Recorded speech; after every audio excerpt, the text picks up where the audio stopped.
All right, Goze from GozeJitsu.com. I'm here with the greatest cut man in cut man history. That's what I like to call him. I like Stitch Duran. Stitch, thanks for coming by the studio again. We do this maybe it seems like we're going on once a month, and it's always a good time, right? Did you have a good time today? It's great, man. And, I was just telling George a while ago, it doesn't have to be once a month. It could be a lot more than that. I love doing it. I love you guys. You guys got a great show. And, bringing education to the fans, that's what I like to do, and that's what you guys do. Let's talk a little bit about UFC 121. We saw you out there, and the one thing I will point out is usually at a show, you see Stitch Duran afterwards, but then he kind of quietly goes off to his room.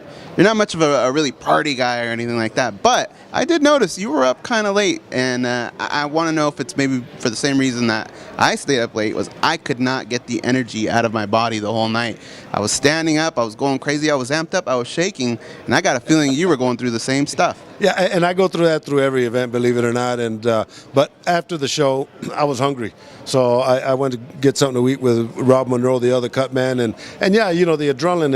It'll take me 3 or 4 hours after a fight goes to really start unwinding and kicking back. And yeah, you're right. I'm not much of a party guy where I go out and party because I do this every week. But I take my job serious. But once I get into my room, I'm sitting there and I'm just kind of unwinding for 2 or 3 hours, and finally I'll have to turn off the TV and go to sleep, or I'll be up another 3-4 hours. But Saturday night was definitely a special moment, just because the highlight, the energy of the event, and I kept that with me. And I even got so excited, I dreamt the whole fight card throughout the whole night. I forgot to mention that on the radio show, but throughout the whole night I was dreaming the damn fights, man. So it stuck with me, and it still is still with me now.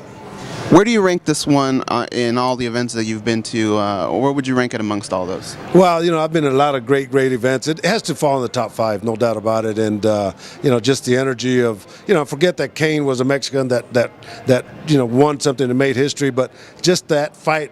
And one fan, sent me a Twitter. He says, I've been shaking. This is the most exciting 4 minutes and 12 seconds I've ever seen in my life, and that kind of really recaps it all. That right there, those 4 minutes and 12 seconds, just kind of energized everybody in the arena and really kind of worldwide, and it really made a big statement for MMA. Let's talk a little bit about the show. We just wrapped up. One of the cool things that when you come in, you bring some kind of a different dynamic to the show. And I thought one of the things that stood out for me was we got another hand wrap, and we got George's hand wrap. Can you talk about how did this come about? I got a feeling George might have maybe coaxed it out of you. Yeah, you know what? You guys are going to know something that don't happen. I came by and I wrapped Goze's hands one time, and I was honored to do that. Well, as Goze is saying, we're kind of hanging around the lobby at the hotel, and George comes up to me and says, Stitch, I understand you're coming to the show on Monday. Can you wrap my hands? And he was like a little kid. It really I felt bad that I didn't give him the same respect I gave you. So I said, you know what, I will wrap your hands, But I said, okay, well, since he came at to me with teary eyes and all that, I figured, well, how am I going to make it better than giving your wrap? So I gave him the same wrap that I wrapped Cain Velasquez, the KO wrap. So this is the KO wrap. This is the same wrap that Cain knocked out Brock Lesnar with, and George got it. So don't feel bad, brother. You got the first one. The first is always best. First is never second.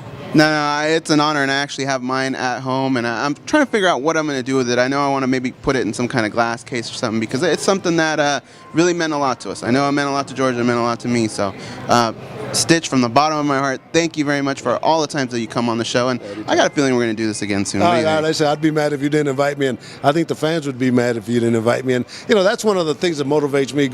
It's great to go into these fights, and you get these fans that come up to me and say, "Man, I love you on MMA Junkie. I love you on MMA Junkie." And something tells me they don't say that too often to too many people. And for me to come on board and to do what I enjoy doing and telling stories behind the scenes, it's nothing better, man. It's kind of here's where I relax, so I can go home and sleep.